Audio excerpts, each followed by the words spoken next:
It seems so cliched to start by saying I don't believe in ghosts, but, however, that's where I'm coming from.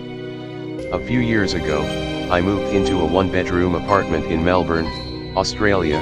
It was my first time living on my own. The apartment block had been built in the 1930s. I'd been there for a few months when I came home from work one day and went into the bathroom. I saw something strange. The wooden board covering a hole in the ceiling that led to a small attic space lay broken in two pieces on the ground. I examined the broken pieces. The board was an inch thick, and it would have taken a Bruce Lee to break it. I thought the landlord had sent someone to work on the attic. I was frozen stiff with fear. I thought, someone is up there for sure. I emailed pictures to the landlord asking if anyone had been there, with an undertone of annoyance, since she hadn't warned me. Her reply read, "Please call me as soon as you are able to." I called, and she explained that her last two tenants had said the same thing happened. She promised to replace the board, and she did.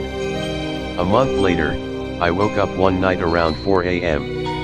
I had so many goosebumps, it felt like someone was rubbing his or her hands on me. Everything was silent, but then I heard this sound coming from above my bed. It was a dragging sound, like someone pulling a sack of potatoes.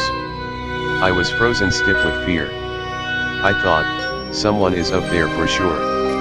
There is no way an animal could make that sound. After 5 minutes, I managed to work up the courage to turn on the light and walk to the bathroom. I was armed with a cricket bat. When I looked, I saw that the new board covering the hole was broken in two. I felt sick. The dragging sound had stopped. But I heard something else whispering. The sound was clear and coming from the attic. It sounded like children's voices, and I could hear one sentence repeated over and over, "It's your turn. It's your turn." I switched on every light in the apartment to make things feel normal. It was 5 a.m. and dark outside. I watched TV to try to unwind. Then a fuse blew. My pet budgie, Dexter, whom I kept in the kitchen, usually never made a sound at night, but he started squawking like he was being strangled. I'd never heard him make those sorts of noises. He was screaming.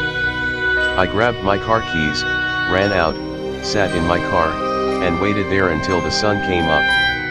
When I saw people walking their dogs, this comforted me enough to go back in. The front door was open, but I thought I hadn't closed it when I'd run out. I went to the kitchen to check on Dexter, and he wasn't in his cage. I felt sick again. All my windows were closed, so I looked everywhere inside. When I walked to the bathroom, I heard splashing. Dexter was half drowned in the toilet. I took him out, washed him, and dried him. I was so confused. At 8 a.m., I called the landlord and gave her a watered-down version of the night. "Oh, wow, you heard the whispering too," she said. I stayed in that apartment for another 18 months. I heard the whispering on a few occasions, and twice the board covering the hole in the ceiling moved. Although I live elsewhere, the landlord recently called. She said that her new tenants had begged to speak with me about some of the stuff that's been going on there. Forget it, it's their problem now.